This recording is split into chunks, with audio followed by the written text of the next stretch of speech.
Fala galera, beleza? Professor João chegando aqui de novo. De novo eu digo que já é a segunda vez que eu estou gravando, mas presta atenção. Estamos de volta aqui, né? Vou só tentar fazer um negocinho aqui para deixar mais cuidado aqui. Espero que você esteja escutando aí direitinho. Tá? Sejam bem-vindos de volta. Comecei a aproveitar as férias, galera. Deu certo, deu bom. Meio complicado, né? Aproveitar as férias todo dia dentro de casa. Tem bem que às vezes as férias da gente é dentro de casa mesmo, né?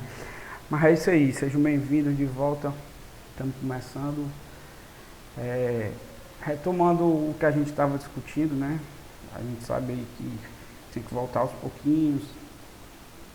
Sei como é o desafio de vocês de ter aula online. Como é que é complicado, a gente não está acostumado, né? A gente está acostumado a trabalhar de um jeito e agora está nesse negócio aí, né? Mas é para o nosso bem, então vamos fazer tudo direitinho, vamos seguir as orientações das organizações de saúde, dos médicos e tudo mais, tá? Vamos fazer o possível para dar bom isso aqui. É complicado para a gente também, tá? Tanto que eu estou gravando essa aula de novo. Já tinha gravado, mas não deu certo, tive problema no som. Então vamos lá regravar. Mas assim, então vocês vejam que não é só ruim para vocês não, né? Se tá ruim para vocês, imagine para nós, tem que gravar duas vezes. Vocês basta ver uma. Pessoal, é o seguinte, começando aqui, tá? Eu vou voltar para o que a gente já tinha discutido.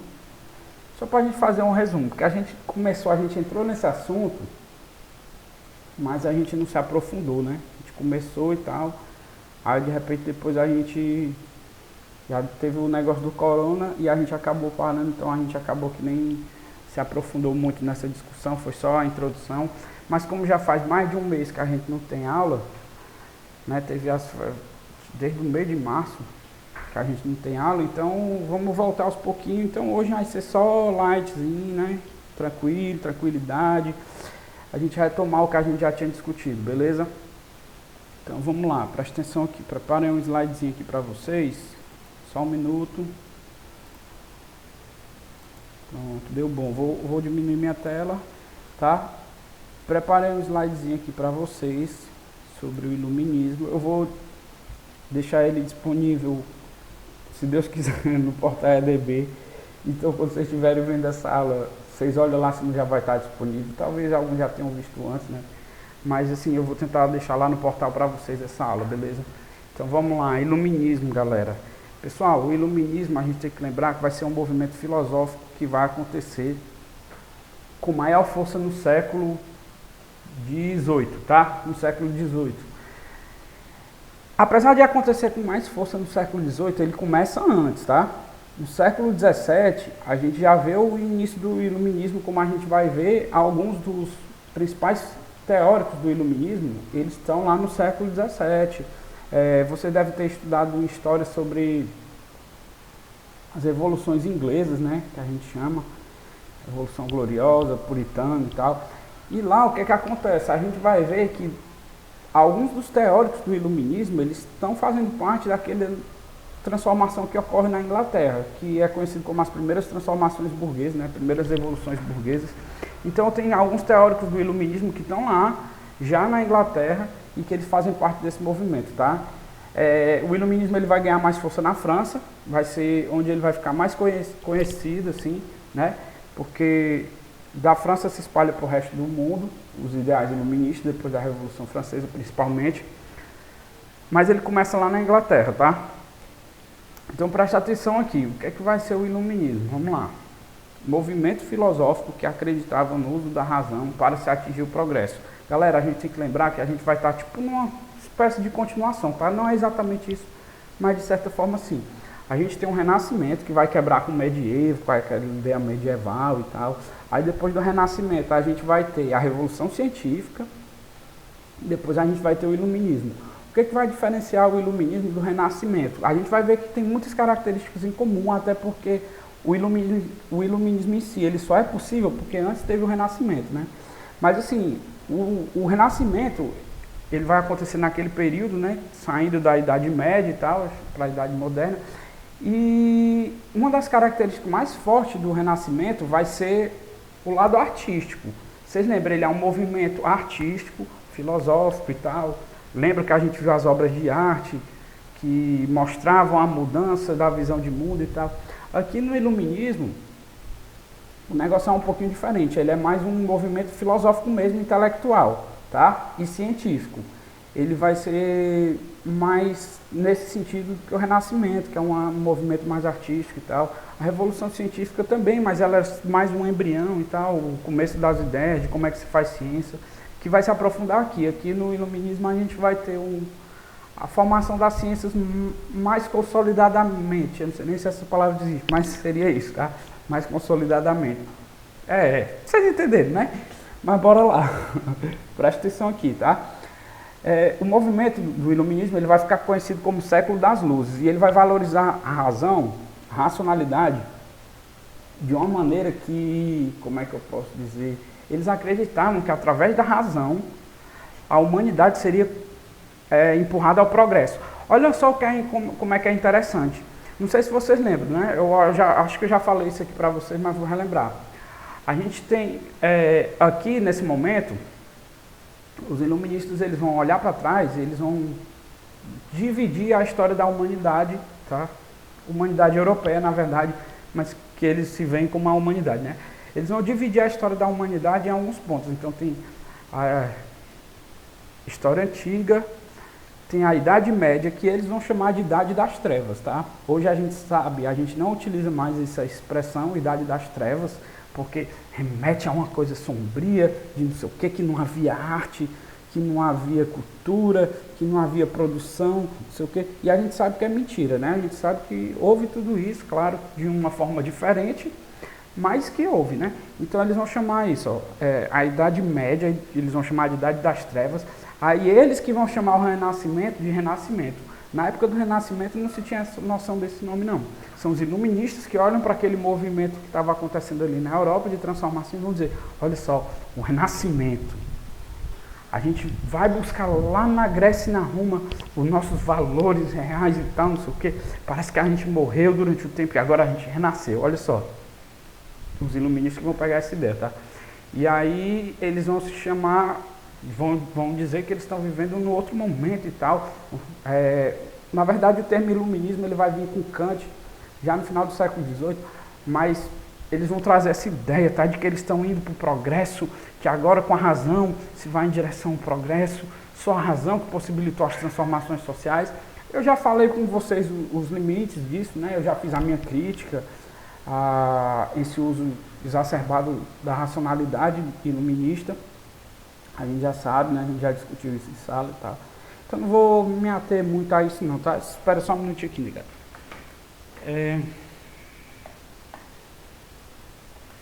Pronto. Então presta atenção. Eu estava falando primeiro, né? Sim, pronto. Aí o iluminismo vai ser isso, tá? Eles acreditam que a razão, ele vai ser isso. A gente agora vai usar a razão, a ciência, a gente vai entender o funcionamento da natureza. Olha só isso aqui. Eles queriam entender o funcionamento da natureza através do quê? Da racionalidade. A gente vai entender esse funcionamento e entendendo esse funcionamento, a gente vai conseguir propor ações para transformar essa realidade a nosso favor, seja a realidade natural, seja a realidade social, tá?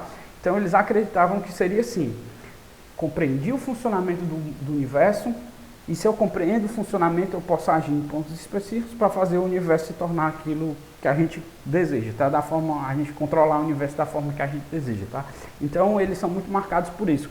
Outra coisa que vai marcar com muita força o iluminismo é o seguinte, eles são um movimento, como é que eu posso dizer,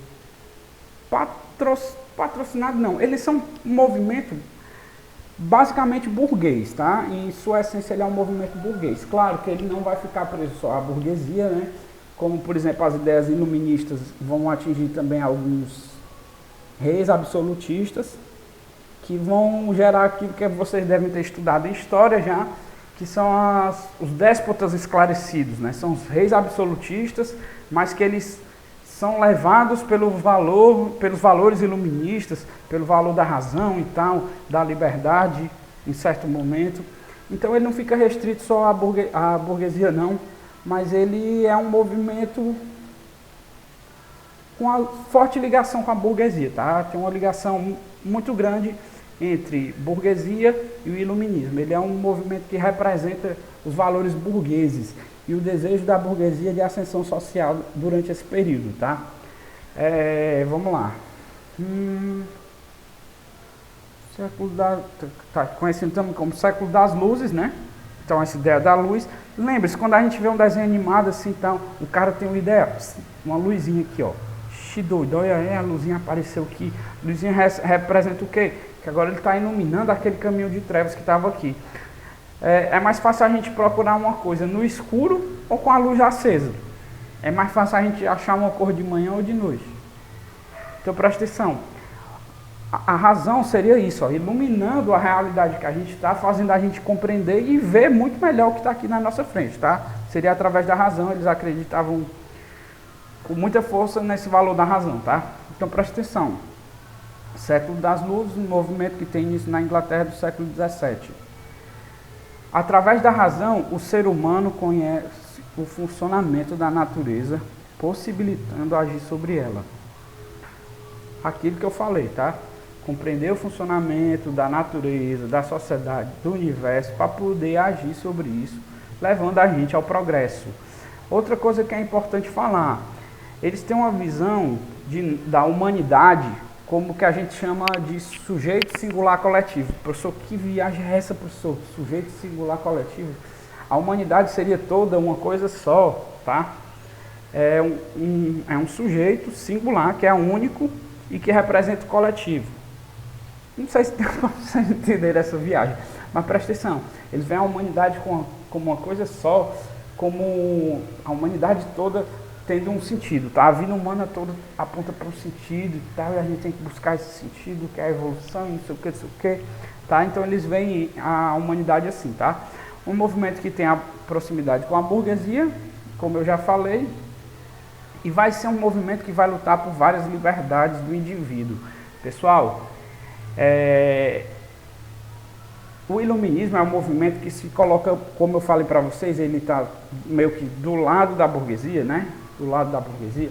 Então ele vai se colocar fortemente contra tudo aquilo que se apresenta como um empecilho para o crescimento da burguesia, tá? Então todos os valores tradicionais vão ser questionados pelo iluminismo.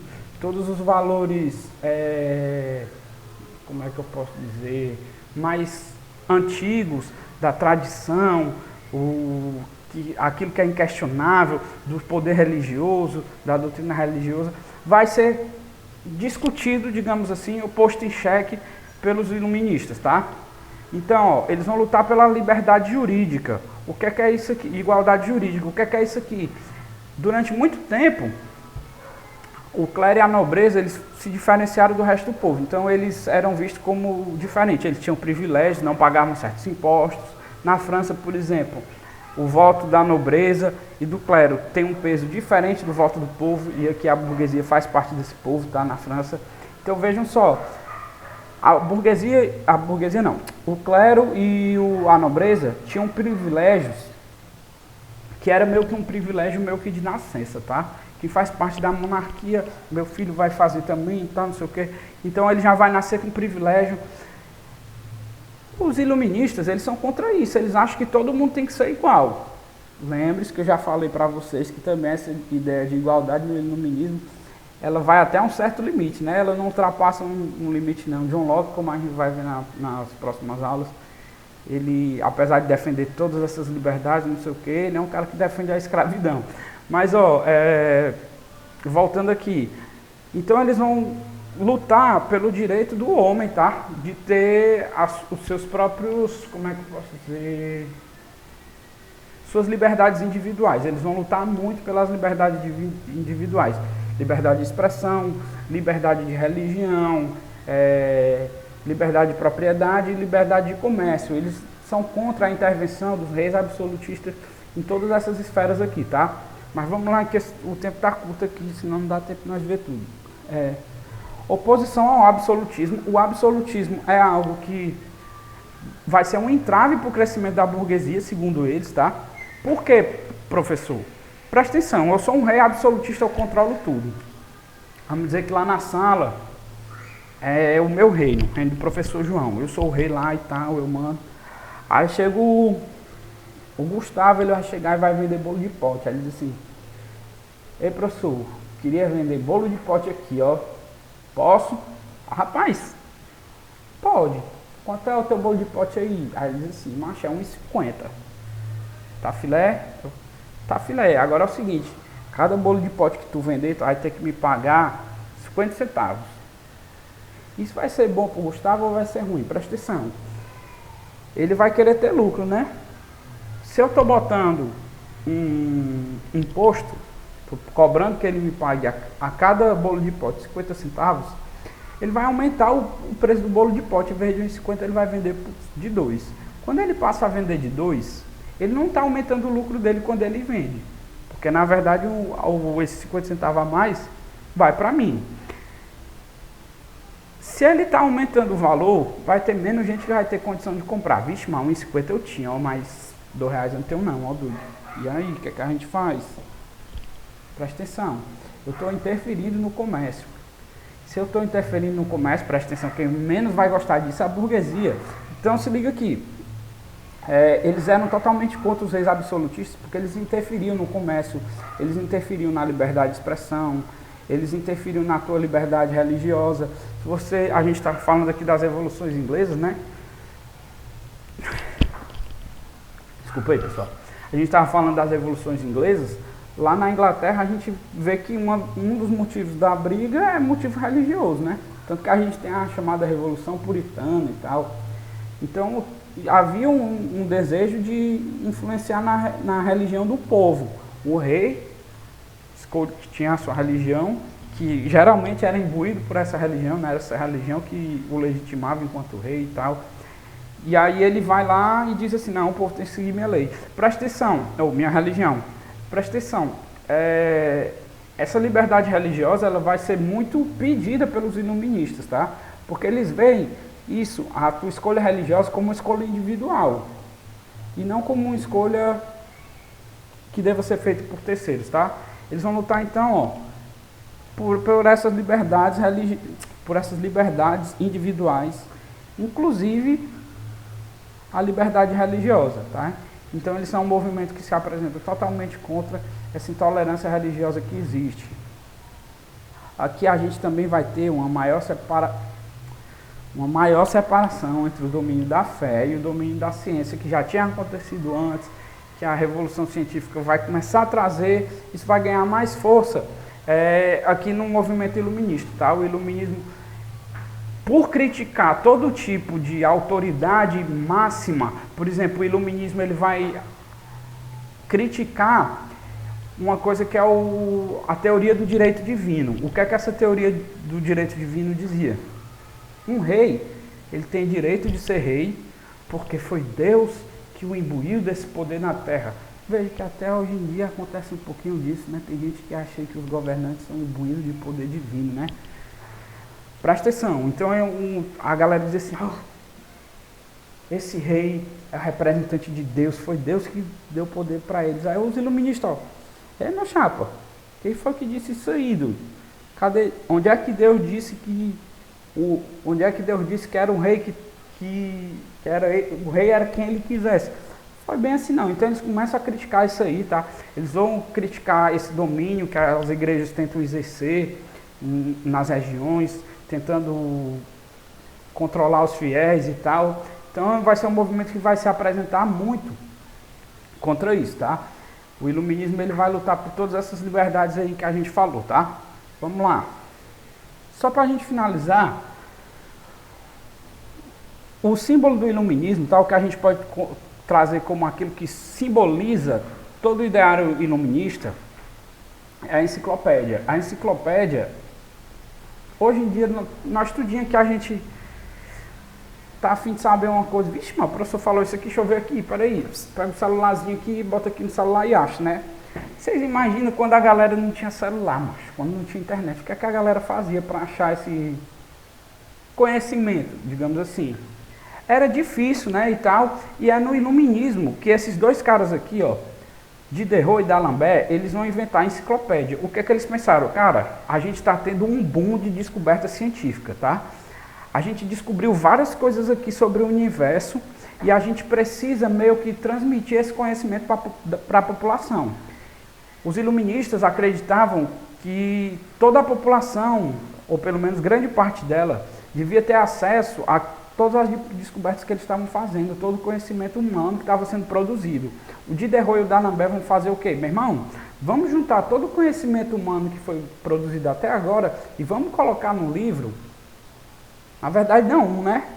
Em 35 volumes. E eles levam cerca de 20 anos para compilar todo esse conhecimento produzido. Claro que não era de uma forma totalmente completa, que não dá para ser, né? Mas eles vão juntar grande parte do conhecimento humano quando a gente está falando aqui europeu, e nesses 35 volumes, tá? Que é a enciclopédia. Por que isso representa o iluminismo, professor? Porque aqui tem um caráter do conhecimento totalmente desligado da igreja, tá? E um conhecimento que vai criticar tudo aquilo que, como é que eu posso dizer, tenta controlar demais o indivíduo, certo? Então, Diderot e D'Alembert, eles vão produzir essa enciclopédia com o objetivo de compilar e propagar todo o conhecimento científico produzido até então. Presta atenção, olha como esse negócio é louco, né? Pretendia ser um guia racional da ciência, orientando as ações humanas, não mais a partir da fé. Certo? Galera, essa aula de hoje a gente vai ficando por aqui, tá? Semana que vem a gente continua. Espero que vocês tenham entendido. Sejam bem-vindos de volta e até a próxima. É nóis.